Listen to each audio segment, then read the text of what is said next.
Elhorn, Territorio de Montana, octubre de 1885. En los 6 meses que pasaron desde que murió su esposo, Nora Callahan había aprendido a la fuerza, cómo hacerse invisible en cualquier cuarto, junto con su hija. Había aprendido a moverse por un lugar sin pedirle nada, sin dejar que nadie not erat suan poco les cuidaba, andan que ninguna viuda debería tener que domina tan bien. Nora se quedó parada justo en la entrada de la polvorienta cantina del pueblo, su atado de tela apretado contra el costado. La manita de ida, su hija, firme sujeta en la suya. Las dos intentaban cruzar el salón con la mayor discreción posible, para que nadie reparara en el estado de sus botas ni en lo delgado que se veía el rostro de la pequeña ida. Nora había ido solo a preguntarle al señor Dunmore, el dueño de la cantina, si tenía algún trabajo de limpieza. Cualquier cosa. Habría aceptado lo que fuera. Fregar suelos, lavar vasos hasta después del cierre. Y él le respondió sin crueldad pero tampoco con dulzura, que ese ms no tenía nada para ella. Lo mismo que le había dicho el ms anterior. Y casi llegaban a la puerta cuando ida se detuvo en seco. Sus botitas se frenaron sobre las tablas gastadas del suelo, y sus ojos quedaron clavados en algo, al otro lado del salón, de lo que no podía apartar la mirada. Nora siguió la mirada de su hija hasta una mesa cerca de la ventana. No necesito preguntar que había atrapado la atención de ida. Hacia meses que así le habían acabado las formas de explicar el Alhambra a una niña de 6 años. El ranchero levantó la vista. Miró el rostro de ida. Y luego durante un largo instante miró el de Nora, y algo en su expresión cambió. De la simple observación pasó a una decisión ya casi tomada. Su tender quedó apoyado en el plato, sin que él pareciera notar que lo había soltado. Señora, dijo poniéndose de pie, ¿le gustaría a usted y a su niña sentarse un momento? Pedí más comida de la que puedo terminar, y sería una verdadera lástima ver cómo se enfría y se desperdicia en una tarde tan tranquila como esta. El esposo de Nora, Daniel Callahan, había muerto en abril, cuando el pozo de la mina en el que trabajaba, cerca de Elhorn, se derrumbó un martes por la mañana, junto con otros 2 hombres. Los 3 quedaron enterrados bajo la roca, y la compañía tardó unos días en despejarla, aunque todo el pueblo sabía, desde el segundo día, que no encontrarían a nadie con vida. Menos como aquella empleaban a la mitad de los hombres de Elhorn, atraídos por la misma fibra de la plata que le había dado a gran parte del territorio de Montana su nombre y su fortuna, y así cobraban, en promedio, la vida de un hombre cada pocos años. Un riesgo que toda familia del pueblo entendía perfectamente, mucho antes de perder a alguien por su culpa. Daniel también conocía ese riesgo, igual que todo hombre que aceptaba el salario de todas formas. Porque el salario era seguro y las alternativas no lo eran, y porque una familia joven necesitaba estabilidad más de lo que necesitaba seguridad. Daniel dejó a Nora con ida, una pequeña casa alquilada en las afueras del pueblo, y deudas cuyo verdadero tamaño ninguno de los dos conocía, hasta que el banco vino a cobrar aquel verano, 3 meses después del funeral, cuando el duelo apenas empezaba a sentarse en algo mangible. Dinero prestado sobre la promesa de una concesión minera que nunca dio ganancias. Garantizado, según resultó, con la propia casa y con lo único de verdadero valor que Nora poseía. La máquina de coser que su madre le había dejado. La máquina que representaba el único oficio que Nora realmente sabía lo bastante bien como para ganarse la vida con él. El señor Abernathy, del banco de Elhorn, había sido paciente durante los meses de verano. La clase de paciencia que a él no le costaba nada, mientras la deuda seguía acumulando entre sí de todas formas. Para octubre su paciencia se había agotado. Le había dado a Nora hasta la primera nevada para pagar lo que quedaba, o el banco se quedaría con la casa y con todo lo que había dentro, máquina de coser incluida, como pago de la deuda. Nora había pasado los 6 meses desde abril haciendo todo tipo de trabajo que Elhorn le daría a una viuda con una hija pequeña. Lavado de ropa, costura, algún trabajo de limpieza cuando aparecía uno disponible. Y había descubierto poco a poco, que apenas alcanzaba para mantenerlas alimentadas la mayoría de las semanas, y nunca lo suficiente para tocar siquiera la deuda. Nora había dejado de comer completo, en algún momento de septiembre, en los días en que la porción de ida necesitaba estirarse más de lo que la comida permitía, diciéndole a su hija que ya había comido mientras trabajaba. Una mentira pequeña y cuidadosa, tan practicada para octubre que apenas es sencilla como una mentira. Tate Bowen tenía 28 años, dirigía un modesto rancho de ganado a 3 miles de Elhorn, y había crecido él mismo con un hambre que recordaba con la claridad suficiente, 20 años después, para reconocerla al instante en el hijo de otra persona. Su propio padre había muerto cuando Tate tenía 7 años, heredado de un caballo en un rancho que quebró antes de que terminara el año, y su madre lo había criado a él y sus 2 hermanas menores con cualquier trabajo que una viuda pudiera encontrar en un territorio que no le ofrecía a las viudas demasiadas opciones honestas. Tate recordaba inviernos específicos con más claridad de la que recordaba casi todo lo demás de su infancia. El dolor de ver a su madre asegurar que no tenía hambre, para que las porciones alcanzaran más lejos. La vergüenza del estómago de un niño rugiendo en un salón de clases donde el almuerzo de los demás niños venía envuelto en algo más que esperanza. También recordaba las pocas veces en que un vecino o un maestro así había dado cuenta y, en silencio había hecho algo al respecto, y como esas pequeñas intervenciones nunca así sintieron como lastima, sino simplemente como ser visto. Desde entonces, Tate había construido su propio rancho poco a poco, primero como peón y luego, a los 25 años como dueño por derecho propio, trabajando a través de inviernos que habrían quebrado a un hombre menos terco, ahorrando cada dólar que no fuera estrictamente necesario para la semilla y el ganado de la temporada siguiente. Año tras paciente año, así había prometido a sí mismo, en algún momento de aquellos años de hambre, que jamás volvería a sentarse cómodo frente a un plato lino mientras un niño lo miraba comer en silencio, habiendo ya aprendido a no pedir nada en absoluto. Tate no conocía el nombre de Nora Callahan antes de esa tarde de octubre. Simplemente había visto los ojos de una niña de 6 años clavados en su guiso con una intensidad que le decía todo lo que la cuidadosa compostura de su madre intentaba ocultar, y así había puesto de pie antes de terminar de decidirlo del todo. La decisión llegando a sus piernas antes de terminar de formarse en su mente. El primer instinto de Nora fue negarse. El segundo, al ver los ojos de Ida, fue que negarse por principio no era un lujo que pudiera permitirse. Y es usted muy amable, dijo Nora con cuidado, todavía dudando bastante. Pero no aceptamos caridad, señor. Bowen. Tate Bowen. Y yo lo llamaría caridad si estuviera ofreciendo alimentar a todo el pueblo.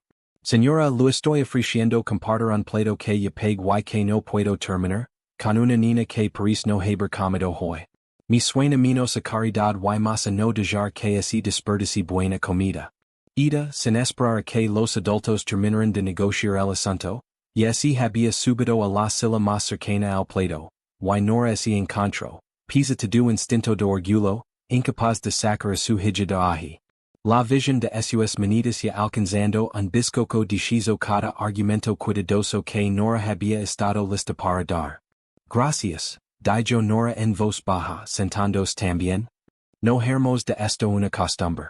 No así lo pedí, dijo Tate con sencillez, y empujó el plato suavemente hacia el centro de la mesa, donde ambas pudieron alcanzarlo, y le preguntó a Ida, con la paciencia tranquila de un hombre que no tenía ninguna prisa. Si prefería los bizcochos con mantequilla o sin ella, como si todo aquello fuera simplemente dos amigos compartiendo una comida, en lugar de algo que exigiera gratitud. Ida le respondió con la primera oración completa que Nora había oído decir a su hija frente a un desconocido en muchos meses. Y Nora vio a su hija beijar los hombres, que lavaba tensos desde abril, por primera vez. No así había dado cuenta, hasta ese preciso instante, de cuánto había necesitado que alguien más también lo notara. A su alrededor, la cantina seguía con su ajetrio ordinario de la tarde. Nadie más en el salón le prestaba especial atención a la pequeña mesa junto a la ventana, algo que Nora encontró, sin esperarlo, como una forma de misericordia. En las semanas siguientes, Tate encontró excusas para mandar hacer arreglos. Camisas de trabajo rotas, una manta de monta que necesitaba parche, cortinas para una casa de rancho que no había tenido cortinas apropiadas desde que su madre murió, 2 inviernos atrás. Y le pago a Nora un salario justo por cada paisa, siempre por adelantado, sin comentar jamás si el trabajo hacía realmente falta. Nora notó el patrón desde la segunda semana y no dijo nada al respecto, entendiéndolo como la cuidadosa bondad que era, en lugar de señalar lo delgado que si había vuelto el pretexto. Agradecida, si era honesta consigo misma, de que él hubiera encontrado una manera de ayudar que le permitiera conservar algo que mostrar por su trabajo, en lugar de simple caridad. Nora aceptaba el trabajo porque negarse habría significado negar la ida el dinero que necesitaba, y así decía a sí misma que el arreglo era puramente práctico. Aun así, descubrió poniendo más cuidado del que el arreglo estrictamente requería. Y ida empezó a preguntar, las mañanas en que Nora entregaba el trabajo terminado en el rancho Bowen, si podía acompañarla. En esas visitas Tate lo enseñó a ida a alimentar a las galinas, y a reconocer cuáles de sus caballos eran lo bastante mansos para la mano de una niña pequeña, y cuáles requerían mantener una distancia prudente. Y ida empezó a llegar al rancho con la sencilla ilusión de una niña que ha encontrado un lugar donde así le permite ser, simplemente una niña, en lugar de una extensión calada y cuidadosa de la preocupación de su madre. No así rea así desde que murió su padre. Le dijo Nora una tarde viendo a ida perseguir un gato del establo por el patio con un delito desbordante. Los niños suelen reconocer un lugar seguro en cuanto lo encuentran, dijo Tate. Supongo que es un don que los adultos vamos perdiendo por el camino, de tanto preocuparnos para confiar sin más. Esta historia ha llegado a lugares que jamás imagine cuando me senté a escribirla. Brasil, Nigeria, la India, Filipinas, rincones del mundo cuyos nombres apenas estoy empezando a aprender. Si Nora ida y Tate están haciendo buena compañía esta noche, unlike ayuda más de lo que crees. Cuéntame desde donde nos vías. Leo cada comentario. Ahora bien, el plazo del señor Abernathy llegará antes este año, y esta vez no habrá ninguna tormenta a la cual culpar por lo que está a punto de suceder en la puerta de Nora.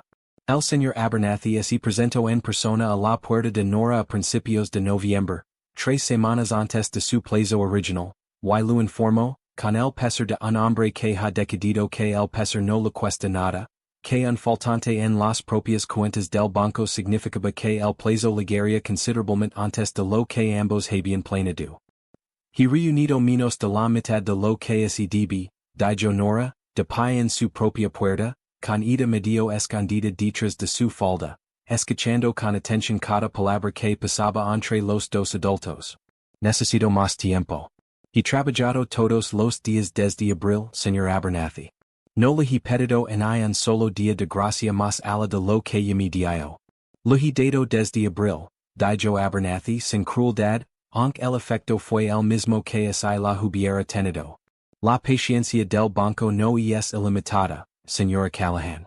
Cualquiera que sea la compasión que sienta personalmente por su situación, necesitar la casa y la máquina, ambas para fin de la próxima semana, o me ver obligado a enviar al alguacil a recogerlas, y preferiría no hacerlo frente a su niña, si pueda evitarse. Ida no había deseado esa mañana. Nora si lo contó más tarde Tate, demasiado preocupada por el llanto silencioso de su madre la noche anterior como para poder comer siquiera un bocado. Y esa misma tarde, Tate cabalgó hasta el pueblo y se sentó frente al escritorio del señor Abernathy con una franqueza que no dejaba espacio para los rodeos habituales del banquero, el sombrero en la mano, el polvo del camino todavía en las botas. ¿Cuál es el monto total que se debe? Dijo Tate. Y que haría falta para convencer al banco de que una viuda con un negocio de costura en crecimiento es mejor inversión que una casa embargada que nadie en Elhorn tiene el dinero para comprar ahora mismo? Nora se enteró de la visita de Tate al banco antes de que él tuviera oportunidad de contárselo él mismo. Elhorn era el tipo de pueblo donde las noticias adelantaban a quienes las levaban. Nora lego el rancho esa misma tarde con la mandíbula tensa, de una forma que tate había aprendido, en el último mes, que significaba que se avecinaba una discusión. No tenías ningún derecho, dijo Nora, antes de que él terminara de levantarse de su silla. Esa deuda es mía. Mía para resolverla, Tate, no tuya para solucionarla en silencio a mis espaldas, como si yo fuera un problema que hay que manejar. No estaba tratando de manejarte, dijo Tate con firmeza. Estaba tratando de mantener un techo sobre la cabeza de tu hija, lo que me pareció más urgente que a quien y lo lastimara el orgullo al resolverlo. Mi orgullo es lo único que me ha cuidado para sostenerme desde abril, dijo Nora, la voz quebrandos pisa su esfuerzo por mantenerla firme. He tomado ropa para lavar. He pasado hambre para que ella no tuviera que hacerlo. He hecho todo lo que una persona pueda hacer con la dignidad intacta. Why no dejaré que bors todo eso simplemente resolviéndolo por mí, solo porque era más rápido que verme terminar el trabajo yo misma? Tú no sabes lo que le cuesta a una persona aferrarse a ese poquito de control, cuando ya lo han cuidado todo lo demás. Tate guardó silencio un largo momento, y cuando volvió a hablar, su voz había perdido la seguridad de antes. Tienes razón, dijo. Debí preguntar primero. Me asusta que ella perdiera su hogar, y acción movido por ese miedo, en lugar de respetar que esta era tu batalla para terminar, como tú decidieras terminarla. Lo siento. Tate hizo una pausa, dando vueltas al sombrero entre las manos una vez, antes de dejarlo por completo a un lado. Lo que le dije a Abernathy no fue una oferta para pagar tu deuda de golpe. Fue una oferta para ayudar a demostrarle a un hombre que solo entiende números cuanto vale de verdad tu trabajo. Esa decisión sigue siendo tuya. Debí traerla a ti antes de levársela a él.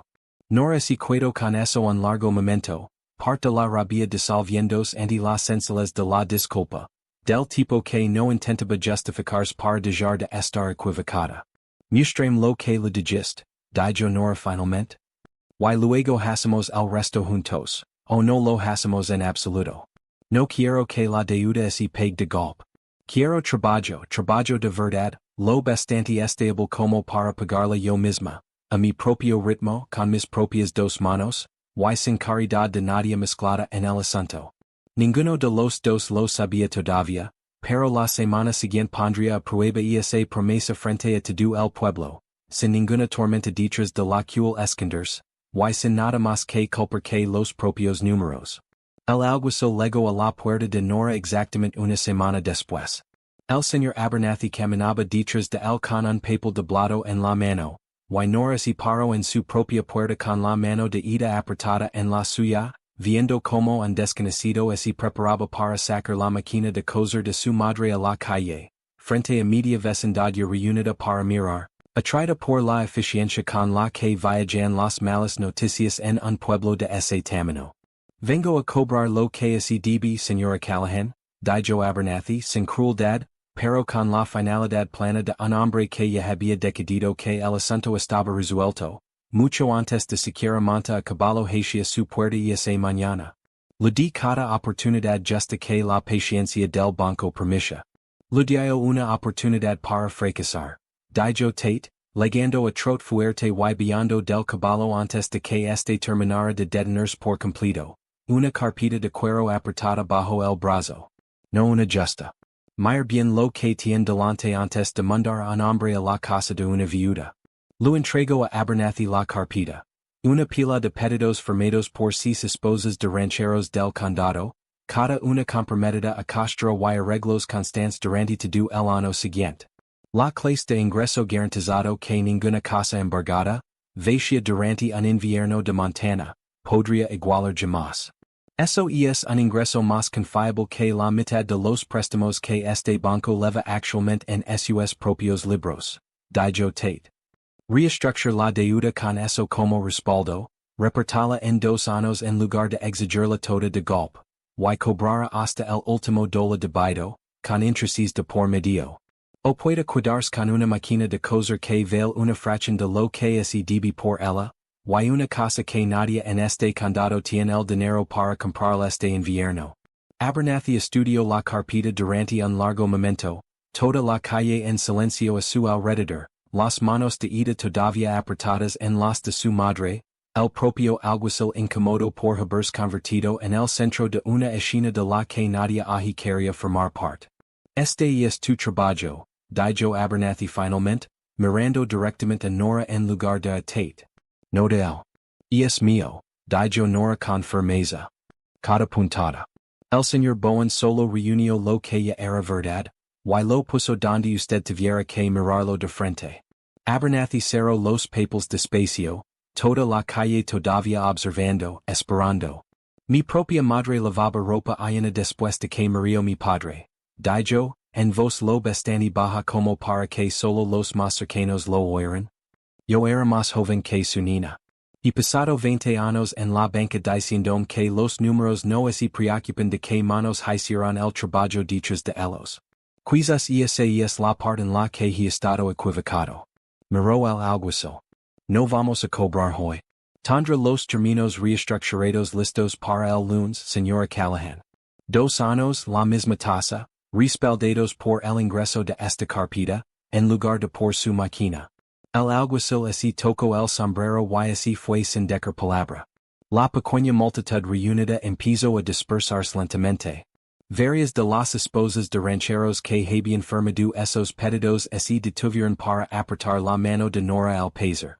Nora se quedó parada en su propia puerta un largo rato, después de que la calle quedara vacía, ida por fin soltando la mano para perseguir el perro de un vecino, y así encontró, por primera vez en 7 meses, de pie sobre un suelo que nadie intentaba activamente quitarlo. Debiste preguntarme antes de armar esa carpeta también. Le dijo a Tate aunque sin mucho calor en la voz. Se lo pedí a la señora Pute y a las demás yo mismo, con tu nombre en cada línea, dijo Tate. Pero te la traje a ti antes de lavarla a ese banco. Supuse que esa era la parte que había aprendido a hacer bien esta vez. Lo encontró arreglando la cerca la semana siguiente. La deuda ya resuelta y reestructurada, toda la prueba finalmente detrás de ellos. La pregunta que Nora había estado evitando todo el otoño así había respondido sola en el espacio de aquella única tarde tensa, la carpeta de contratos todavía sobre la mesa de su cocina, donde la había dejado, un recordatorio físico de exactamente lo que sus propias 2 manos ya habían construido, antes de que nadie más interviniera para ayudarla a demostrarlo. Quiero abrir una tienda de verdad en el pueblo, le dijo. No solo arreglos tomados en la mesa de la cocina. Un oficio de verdad, con mi nombre en el letrero, construido sobre exactamente lo que esa carpeta demostró que ya era cierto. Lo haré bien, dijo Tate dejando a un lado las tenazas. Medio condado ya sabe que tu trabajo vale la pena pagarlo. ¿Eso es todo lo que tienes que decir al respecto? Preguntó Nora. No, dijo Tate. Y pasado 2 meses vindo sostener tu mundo entero a base de puro tesón y una aguja de coser. Y me gustaría tener la oportunidad de pasar bastante más de 2 meses haciéndolo a tu lado, en lugar de solo admirarlo desde lejos. Eso es una propuesta de negocios, y algo más además, si aceptas las 2 cosas. Nora miró a ese hombre que había aprendido, en el espacio de una sola discusión, exactamente cómo ayudar sin adueñarse de nada. Que había esperado a que ella eligiera, en lugar de decidir por ella. Sí, dijo Nora. Excepto las 2 cosas. Se casaron en enero, una vez que la deuda quedó completamente saldada y lo peor del invierno había pasado, en una pequeña ceremonia en la iglesia de Elhorn, con medio condado presente, incluido el señor Abernathy, quien les decía a quienes le preguntaban que simplemente había tomado una decisión de negocio sensata. Aunque nunca lograba explicar del todo. Cuando así lo pedían, porque así había quedado al fondo de la iglesia ese día luciendo considerablemente más conmovido de lo que suele dejar un hombre una simple decisión de negocios. Nora abrió su tienda de vestidos esa primavera, en un pequeño local sobre la calle principal de Elhorn, construida sobre los mismos 6 contratos que Tate había lavado alguna vez al banco en una carpeta de cuero. Y desde allí hizo crecer el negocio de manera constante, contratando a una segunda costurera dentro del primer año, viuda también, Y cuidando siempre de pagar un salario justo sin hacerla sentir jamás compadecida por necesitarlo. En 2 años, la de Nora era la primera tienda que mencionaba cualquier esposa de ranchero del condado cuando le preguntaban dónde mandar a hacer un vestido como este baito. Ida creció en gran parte en el rancho Bowen, le mandó a Tate Papa, antes de que así cumpliera el año sin que nadie así lo hubiera pedido.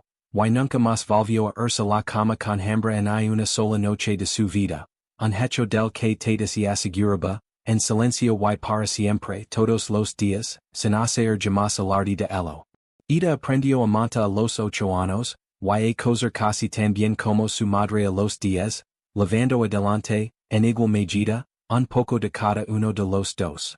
Nora conservó enmarcado, en la pared de su tienda, el primer recibo que Tate le había pagado por arreglar una camisa de trabajo rota. 3 centavos de hilo.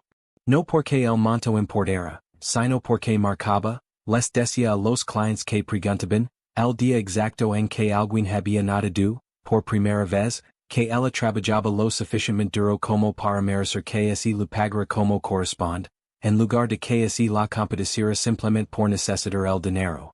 20 años antes de que Tate conociera a Ida, él fue el niño hambriento el que nadie notó lo bastante rápido.